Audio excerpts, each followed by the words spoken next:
ఓం శాంతి 7-10-2024 సాకార ఈశ్వరీయ మధుర మహావాక్యాలు.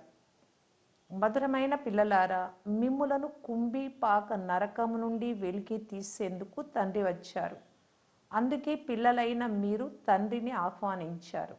ప్రశ్న: పిల్లలైన మీరు చాలా గొప్ప శిల్పకారులు ఎలా? మీ కర్తవ్య నిపుణత ఏది?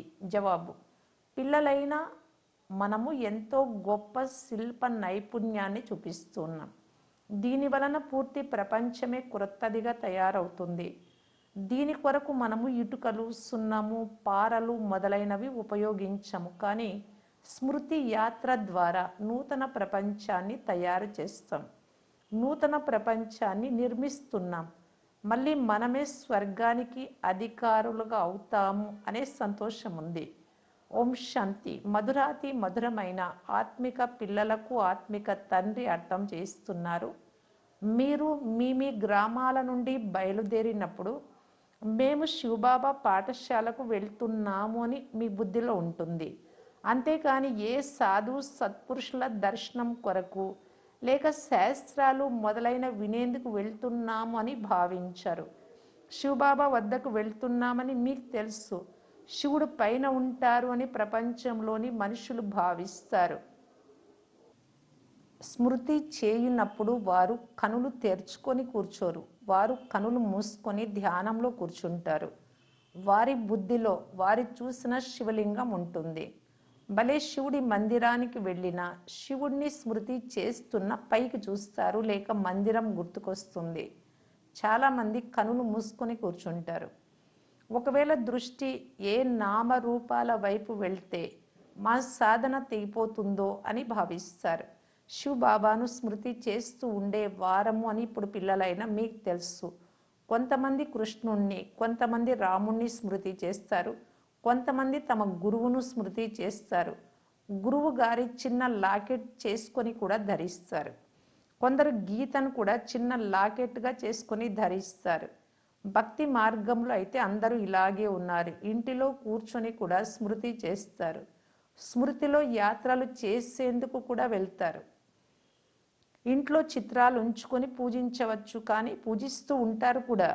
కానీ భక్తి మార్గపు ఆచారం ప్రకారం జన్మ జన్మాంతరాలు యాత్రలు చేస్తూ వచ్చారు. 4 ధామాల యాత్ర చేస్తారు. 4 ధామాలు అని ఎందుకంటారు? తూర్పు, పడమర, ఉత్తరము, దక్షిణము అన్ని వైపులా తిరుగుతారు. భక్తి మార్గము ప్రారంభమైనప్పుడు మొదట ఒక్కరిని శివలింగాన్నే భక్తి చేస్తారు. దానిని అవ్యభిచార భక్తి అని అంటారు. సతో ప్రధానంగా ఉండేవారు ఇప్పుడు తమో ప్రధానంగా ఉన్నారు. భక్తి కూడా వ్యభిచారి భక్తి అనగా అనేక మందిని స్మృతి చేస్తూ ఉంటారు. తమో ప్రధానమైన 5 తత్వాలతో తయారైన శరీరాన్ని కూడా పూజిస్తారు. అనగా తమో ప్రధానమైన భూత పూజలు చేస్తారు. కానీ ఈ మాటలు ఎవ్వరూ అర్థం చేసుకోరు. భలే ఇచ్చట కూర్చొని ఉన్న బుద్ధి యోగం ఎక్కడో తిరుగుతూ వెతుకుతూ ఉంటుంది. ఇక్కడైతే శివబాబాను స్మృతి చేసేందుకు కనులు మూసుకొని కూర్చోరాదు. ఆ తండ్రి అత్యంత దూర దేశంలో ఉంటారు అని మీకు తెలుసు. ఆ తండ్రి వచ్చి పిల్లలకు శ్రీమతం శ్రేష్టమైన సలహాలు ఇస్తూ ఉన్నారు. శ్రీమతమును అనుసరిస్తేనే శ్రేష్టమైన దేవతలుగా అవుతారు. దేవతల రాజధాని పూర్తిగా స్థాపన అవుతూ ఉంది. మీరు ఇక్కడ కూర్చొని మీ దేవీ దేవత రాజ్యమును స్థాపన చేస్తారు. ఇంతకుముందు అది ఎలా స్థాపన అవుతుందో మీకు తెలియదు. ఇప్పుడు మీకు వీరు తండ్రే కాక టీచరై చదివిస్తారు. అంతేకాక వెంట తీసుకెళ్ళి సద్గతినిచ్చే గురువు అని తెలుసు. ఆ గురువులు ఎవరికి సద్గతినివ్వలేరు. వీరు ఒక్కరే తండ్రి, టీచరు, సద్గురువు అని ఇక్కడ మీకు తెలిపించబడుతుంది. తండ్రి నుండి వారసత్వం లభిస్తుంది. సద్గురువు పాత ప్రపంచం నుండి నూతన ప్రపంచానికి తీసుకెళ్తారు. ఈ విషయాలన్నీ వృద్ధ మాతలు అర్థం చేసుకోలేరు. వారికి ముఖ్యమైన విషయం స్వయాన్ని ఆత్మగా భావించి శివబాబాను స్మృతి చేయాలి. మనం శివబాబా పిల్లలము, మనకు బాబా స్వర్గ వారసత్వమునిస్తారు. వృద్ధ మాతలకు ఇలాంటి చిలక పలుకులతో అర్థం చేయించాలి. తండ్రి నుండి వారసత్వం తీసుకునేందుకు ప్రతి ఆత్మకు హక్కు ఉంది. మృత్యువు మీ ముందే నిలిచి ఉంది. పాత ప్రపంచమే మళ్ళీ తప్పకుండా క్రొత్తదిగా అవుతుంది. క్రొత్త నుండి మళ్ళీ పాతదిగా అవుతుంది. క్రొత్త ఇల్లు కట్టేందుకు కొన్ని నెలలు చాలు. అది పాతదిగా అయ్యేందుకు 100 సంవత్సరాలు పడుతుంది. ఈ పాత ప్రపంచం సమాప్తం అవుతుంది అని పిల్లలైనా మీకు తెలుసు. ఇప్పుడు జరగబోవు యుద్ధం 5000 సంవత్సరాల తర్వాత మళ్ళీ జరుగుతుంది. ఈ విషయాలను వృద్ధ మాతలు అర్థం చేసుకోలేరు.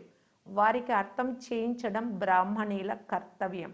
వారికి ఒక్క మాట గుర్తుంటే చాలు. స్వయాన్ని ఆత్మగా భావించి తండ్రిని స్మృతి చెయ్యాలి.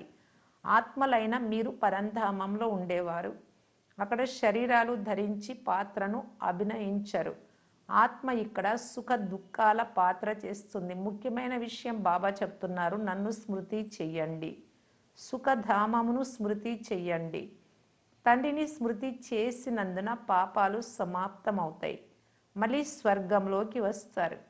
ఇప్పుడు ఎంత ఎక్కువగా స్మృతి చేస్తారో అంత ఎక్కువగా పాపాలు సమాప్తమవుతాయి. వృద్ధ స్త్రీలు సత్సంగాలకు వెళ్ళి కథలు వినేందుకు అలవాటు పడ్డారు. వారికి క్షణ క్షణము తండ్రి స్మృతినిప్పించాలి. పాఠశాలలో చదువు చెప్తారు కానీ కథలు వినిపించరు. భక్తి మార్గంలో మీరు ఆ కథలు చాలా విన్నారు కానీ దాని వలన ఏమి లాభం కలగలేదు. చీచీ ప్రపంచం నుండి నూతన ప్రపంచానికి వెళ్ళలేకపోయారు. మానవులకు రచయిత అయిన తండ్రి గురించి కానీ వారి రచన గురించి కానీ తెలియదు. నేతి నేతి అనగా మాకు తెలియదు తెలియదు అని అంటారు. మీకు కూడా ఇంతకు ముందైతే తెలిసేది కాదు. ఇప్పుడు మీరు భక్తి మార్గం గురించి చాలా బాగా అర్థం చేసుకున్నారు. ఇళ్లల్లో కూడా చాలామంది వద్ద విగ్రహాలు ఉంటాయి. అదే విగ్రహమే ఉంటుంది ఎక్కడ యాత్రకి వెళ్ళినా. కొంతమంది భర్తలు ఆ మూర్తిని ఇంట్లోనే పెట్టుకొని పూజించమని స్త్రీలకు చెప్తూ ఉంటారు. బయటకు ఎదురు దెబ్బలు తినేందుకు ఎందుకు వెళ్తారు అని అంటారు కానీ వారికి భావన ఉంటుంది. తీర్థయాత్రలకు వెళ్ళడము అనగా భక్తి మార్గంలో ఒకరినొకరు తోసుకోవడము, నష్టపోవడం అని ఇప్పుడు మీకు తెలుసు. మీరు అనేక మార్లు 84 జన్మల చక్రంలో తిరిగారు. సత్య త్రేతాయుగాలలో ఏ యాత్రలు ఉండవు. అక్కడ మందిరాలు మొదలైనవేవి ఉండవు. ఈ యాత్రలు మొదలైనవన్నీ భక్తి మార్గంలోనే ఉంటాయి. జ్ఞాన మార్గంలో ఇవేవి ఉండవు. దానిని భక్తి అని అంటారు. జ్ఞానం ఇచ్చేవారు ఆ ఒక్కరు తప్ప మరెవ్వరూ లేరు. జ్ఞానము ద్వారానే సద్గతి జరుగుతుంది. సద్గతి దాత ఒక్క తండ్రి మాత్రమే. శివబాబాను ఎవ్వరు శ్రీ శ్రీ అని అనరు. వారికి బిరుదులు అవసరం లేదు. శ్రీ శ్రీ అనగా శ్రేష్టాతి శ్రేష్టమైన వారు తండ్రే కానీ అనరు. ఈ ప్రపంచంలోని వారు ఆడంబరం కావాలంటారు. వారిని శివబాబా అని అంటారు. బాబా, మేము పతితులయ్యాము, మీరు వచ్చి పావనం చెయ్యండి. పతిత పావన సీతారాం ఆత్మారామ అని మీరు పిలుస్తారు. భక్తి మార్గపు ఊబిలో గొంతు వరకు మునిగి చిక్కుకొని ఉన్నారు. చిక్కుకొని ఆర్తనాదాలు చేస్తున్నారు. విషయ వాసనల ఊబిలో పూర్తిగా చిక్కుకుంటారు. మెట్లు దిగుతూ దిగుతూ చిక్కుకొని పోయారు. ఈ విషయాలు ఎవ్వరికీ తెలియదు. చిక్కుకుపోయినప్పుడు బాబా మమ్ములను వెలికి తీయండి అని పిలుస్తారు. డ్రామా అనుసారంగా బాబా కూడా రావాల్సి వస్తుంది. బాబా చెప్తున్నారు, నేను వీరందరినీ ఊబి నుండి వెలుపలికి తీసేందుకు బంధింపబడి ఉన్నాను. దీనిని కుంభీపాక నరకమని అంటారు. రౌరవ నరకము అని కూడా అంటారు. ఈ విషయాలన్నీ బాబా కూర్చొని అర్థం చేస్తూ ఉన్నారు. వారికి ఇది నరకమని తెలియనే తెలియదు. తండ్రిని ఎలా ఆహ్వానిస్తున్నారో చూడండి. పెళ్ళిళ్ళు మొదలైన వాటికి ఆహ్వానిస్తారు కానీ మీరు, ఓ పతిత పావన బాబా, ఈ పతిత ప్రపంచము, రావణ ప్రపంచము, పాత ప్రపంచంలోకి రండి, మేము గొంతు వరకు కూరుకొని పోయాము అని పిలిచారు. తండ్రి తప్ప మరెవ్వరూ వెలుపలికి తీయలేరు. దూరదేశంలో ఉండు ఓ శివబాబా, ఇది రావణ దేశం. సర్వాత్మలు తమో ప్రధానంగా అయిపోయారు. వచ్చి మమ్ములను పావనంగా చెయ్యండి అని పిలుస్తూ ఉంటారు. పతిత పావన సీతారాం అని బిగ్గరగా పాడుతూ ఉంటారు. అలాగని పాడేవారు పవిత్రంగా ఉంటారు అని కాదు.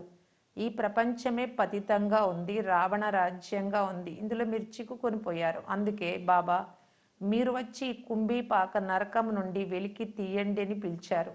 అందుకే తండ్రి వచ్చారు. తండ్రి మీకెంత వినయ విధేయతలు కల సేవకుడు. పిల్లలైన మీరు ఈ డ్రామాలో అంతులేని దుఃఖమును అనుభవించారు. సమయం గడిచిపోతూ ఉంది. ఒక్క సెకండు మరొక సెకండుతో కలవదు. ఇప్పుడు తండ్రి మిమ్మలను లక్ష్మీ నారాయణల వలె తయారు చేస్తారు. మళ్ళీ మీరు అర్ధకల్పం రాజ్యం చేస్తారు. స్మృతి తెచ్చుకోండి. ఇప్పుడు ఇక సమయం చాలా కొద్దిగా ఉంది. త్వరలో మృత్యు లీల ప్రారంభం అవుతుంది. మానవులు తికమక పడిపోతారు. చాలా కొద్ది సమయంలోనే ఎన్నో మార్పులు జరుగుతాయి. చాలామంది పెద్ద శబ్దాలు విన్నా హార్ట్ ఫెయిల్ అయ్యి మరణిస్తారు. ఎలా మరణిస్తారు అంటే వర్ణించలేము. ఎంతోమంది వృద్ధ మాతలు వచ్చారు. వారికి ఏమీ అర్థం కాదు. తీర్థస్థానాలకు వెళ్ళినట్లు ఒకరిని చూసి మరొకరు తయారై మేం కూడా వస్తాము అని బయలుదేరి వస్తారు. భక్తి మార్గంలోని తీర్థయాత్రలు అనగా క్రిందకు దిగడము, తమో ప్రధానంగా అవ్వడం అని ఇప్పుడు మీకు తెలుసు. మీదందరికంటే పెద్ద యాత్ర. పతిత ప్రపంచం నుండి పావన ప్రపంచంలోకి వెళ్తారు. అందువలన అందరికీ శివబాబా స్మృతి కలిగిస్తూ ఉండండి. శివబాబా పేరు గుర్తుందా అని అడుగుతూ ఉండండి. కొద్దిగా విన్నా స్వర్గంలోకి వస్తారు. ఆ ఫలం తప్పకుండా లభిస్తుంది. పోతే పదవి మాత్రం చదువు ద్వారానే లభిస్తుంది. అందులో చాలా తేడాలు వస్తాయి. అత్యంత ఉన్నతము మళ్ళీ అత్యంత నీచం. రెండింటికి రాత్రికి పగలుకున్నంత వ్యత్యాసం ఏర్పడుతుంది. ప్రధానమంత్రి ఎక్కడ? నౌకర్లు చాకర్లు ఎక్కడ? రాజధానిలో నెంబర్ వారుగా ఉంటారు. స్వర్గంలో కూడా రాజధాని ఉంటుంది. కానీ అక్కడ పాపాత్ములు, వికారులు, మురికివారు ఉండరు. అది నిర్వికారి ప్రపంచం. లక్ష్మీనారాయణలుగా తప్పకుండా అవుతామని మీరు అంటారు. మీరు చేతులెత్తడం చూసి ఈ వృద్ధ మాతలు మొదలైన వారు కూడా అర్థం కాకపోయినా చేతులెత్తుతారు. కొంచెం కూడా అర్థం కాదు. అయినా తండ్రి వద్దకు వచ్చారు అంటే తప్పకుండా స్వర్గంలోకి వస్తారు. కానీ అందరూ ఈ లక్ష్మీనారాయణలుగా అవ్వరు. ప్రజలుగా కూడా అవుతారు. తండ్రి చెప్తున్నారు, నేను పేదల పెన్నిధిని. బాబా పేదలను చూసి సంతోషిస్తారు. వారు ఎంత గొప్ప ధనవంతులైనా వారికంటే వీరు 21 జన్మలకు గొప్ప పదవి పొందుతారు. ఇది కూడా మంచిదే. వృద్ధ మాతలు వచ్చినప్పుడు వారిని చూసి తండ్రికి చాలా సంతోషం కలుగుతుంది. కృష్ణపురిలోకి ఎలాగైనా వెళ్తారు కదా, వైకుంఠంలోకి. అది ఆ రామరాజ్యం. ఇది రావణపురం. ఎవరు బాగా చదువుకుంటారు వారు కృష్ణుణ్ణి కూడా ఒడిలో నిద్రపుచ్చుతారు. ప్రజలు లోపలికి రాలేరు. వారు ఎప్పుడో ఒకసారి దర్శించుకుంటారు. పోప్ కిటికీ వద్ద దర్శనం ఇచ్చినప్పుడు లక్షల మంది అక్కడ చేరి వారిని దర్శించుకుంటారు కదా. కానీ పోపును మనం ఎందుకు దర్శించుకుంటాము? సదా పవిత్రంగా ఉండేవారు ఒక్క తండ్రి మాత్రమే. వారు వచ్చి మిమ్మలను పవిత్రంగా చేస్తున్నారు. విశ్వం అంతటినీ సతో ప్రధానంగా చేస్తారు. అక్కడ ఈ 5 భూతాలు ఉండవు. 5 తత్వాలు కూడా సతో ప్రధానమైపోతాయి. మీకు దాసీలు అయిపోతాయి. ఎప్పుడు కూడా నష్టపరిచేటువంటి వేసవి కాలము ఉండదు. 5 తత్వాలు కూడా నియమానుసారం నడుచుకుంటాయి. అకాల మృత్యు ఉండదు. ఇప్పుడు మీరు స్వర్గానికి వెళ్తారు. కావున మీ బుద్ధి నుండి నరకాన్ని తీసేయాలి. ఉదాహరణకు క్రొత్త ఇల్లు కట్టుకుంటే పాత ఇంటి నుండి బుద్ధి తొలగిపోతుంది. బుద్ధి క్రొత్త దాని వైపే వెళ్తుంది. అయితే ఇది అనంతమైన విషయం. క్రొత్త ప్రపంచం స్థాపన అవుతూ ఉంది. పాతది వినాశనం అవుతుంది. మీరు నూతన ప్రపంచమైన స్వర్గమును తయారు చేయువారు. మీరు చాలా మంచి శిల్పకారులు. మీ కొరకు మీరు స్వర్గంని తయారు చేసుకుంటూ ఉన్నారు. ఎంతో మంచి గొప్ప శిల్పకారులు. స్మృతి యాత్ర ద్వారా నూతన ప్రపంచాన్ని అనగా స్వర్గాన్ని తయారు చేస్తారు. కొద్దిగా స్మృతి చేసిన స్వర్గంలోకి వచ్చేస్తారు. మీరు గుప్తంగా మీ స్వర్గమును తయారు చేసుకుంటూ ఉన్నారు. ఈ శరీరాన్ని వదిలిన తర్వాత స్వర్గంలో నివసిస్తాము అని మీకు తెలుసు. అటువంటి అనంతమైన తండ్రిని మర్చిపోరాదు. ఇప్పుడు మీరు స్వర్గంలోకి వెళ్లేందుకు చదువుకుంటూ ఉన్నారు. మీ రాజధానిని స్థాపన చేసేందుకు పురుషార్థం చేస్తున్నారు. ఈ రావణ రాజధాని సమాప్తం అవ్వనున్నది. అందువలన ఆంతరికంలో ఎంతో సంతోషించాలి. ఈ స్వర్గాన్ని మనం అనేక సార్లు తయారు చేశాము. రాజ్య పదవి తీసుకున్నాము, మళ్ళీ పోగొట్టుకున్నాము. ఇది గుర్తొచ్చినా చాలా మంచిది. మనము స్వర్గానికి అధికారులుగా ఉండేవారం. ఆ తండ్రి మనల్ని అలా తయారు చేశారు. తండ్రిని స్మృతి చేస్తే మీ పాపాలు భస్మం అవుతాయి. ఎంతో సులభంగా మీరు స్వర్గ స్థాపన చేస్తున్నారు. పాత ప్రపంచ వినాశనం కొరకు ఎన్నో వస్తువులు కనుగొంటూ ఉంటారు. ప్రాకృతిక ఆపదలు, మిజైల్స్ మొదలైన వాటి ద్వారా పాత ప్రపంచం సమాప్తమైపోతుంది. మీకు శ్రేష్ఠ మతమును ఇచ్చి శ్రేష్టమైన స్వర్గాన్ని స్థాపన చేసేందుకు తండ్రి వచ్చారు. మీరు ఆ స్వర్గమును అనేక సార్లు స్థాపన చేశారు. అందువలన బుద్ధిలో గుర్తుంచుకోవాలి. అనేక మార్లు రాజ్యమును పొంది మళ్ళీ పోగొట్టుకున్నారు. బుద్ధిలో ఈ ఆలోచన జరుగుతూ ఉండాలి. ఒకరికొకరు కూడా ఈ మాటలు వినిపించుకుంటూ ఉండండి. ప్రాపంచిక విషయాలలో సమయాన్ని పోగొట్టుకోరాదు. తండ్రిని స్మృతి చెయ్యండి. స్వదర్శన చక్రధారులుగా అవ్వండి. ఇచ్చట పిల్లలు బాగా శ్రద్ధగా విని నెమరు వేయాలి. బాబా ఏం వినిపించినా దానిని బాగా స్మరణ చేయాలి. శివబాబాను వారసత్వమును తప్పకుండా స్మృతి చెయ్యాలి. తండ్రి అరచేతిలో వైకుంఠాన్ని తీసుకొని వచ్చారు. దాని కొరకు పవిత్రంగా కూడా కావాలి. పవిత్రంగా అవ్వకుంటే శిక్షలు అనుభవించాల్సి వస్తుంది. చాలా తక్కువ పదవిని పొందుకుంటారు. స్వర్గంలో ఉన్నత పదవి పొందాలి అంటే బాగా ధారణ చేయాలి. తండ్రి చాలా సులభ మార్గం తెలుపుతున్నారు. అచ్చా, మధురాతి మధురమైన అపురూపమైన పిల్లలకు మాతాపిత బాప్దాదాల ప్రియ స్మృతులు మరియు గుడ్ మార్నింగ్. ఆత్మిక పిల్లలకు ఆత్మిక తండ్రి నమస్తే. ధారణ కొరకు ముఖ్య సారం. ఫస్ట్ పాయింట్, తండ్రి వినిపించిన దానిని బాగా విని తర్వాత నెమరు వేయాలి. ప్రాపంచిక విషయాలలో మీ సమయాన్ని పోగొట్టుకోరాదు. సెకండ్ పాయింట్, తండ్రి స్మృతిలో కళ్ళు మూసుకొని కూర్చోరాదు. శ్రీకృష్ణుడి రాజధానిలోకి వచ్చేందుకు చాలా బాగా చదువుకోవాలి. వరదానము, మనస్సు బుద్ధిని జంజాటాల నుండి తొలగించి మిలన మహోత్సవాన్ని జరుపుకొనే జమేలా ముక్తు భవ. కొంతమంది పిల్లలు ఈ జంజాటము పూర్తి అయితే, అంటే ఈ బాధ్యత పూర్తి అయితే, బాధ్యతనే జంజాటంగా కూడా భావిస్తూ ఉంటారు. ఇది పూర్తి అయితే మా స్థితి లేక సేవ బాగుంటుంది అని అనుకుంటారు. సేవ చేయడానికి వస్తాము, మా స్థితిని బాగా ఏర్పరచుకుంటాము, ఇలా అనుకుంటారు. కానీ జంజాటాలు పర్వతాల వంటివి. పర్వతం ఎప్పటికీ ప్రక్కకు తొలగిపోదు. కానీ జంజాటం ఎక్కడుందో అక్కడి నుండి మీ మనస్సు బుద్ధిని తొలగిస్తే, లేక ఎగిరే కళ ద్వారా ఆంజనేయుల్లాగా ఎగిరగలిగితే, పర్వతం పైనుండి చేతులు ఎప్పుడు పర్వతం చూపిస్తారు. అంటే మనమే మహావీర ఆంజనేయుడు. అంటే మనము దాన్ని తొలగించలేము. ఆంజనేయుడు తొలగించడు, ఎగురుతాడు. అలాగ ఎగిరే కళల ద్వారా జంజాటము అనే పర్వతం కంటే పైకి వెళ్ళిపోతే ఆ పర్వతం లాంటి పరిస్థితి కూడా మీకు సహజమని అనుభవం అవుతుంది. జంజాటాల ప్రపంచంలో జంజాటాలు రానే వస్తాయి.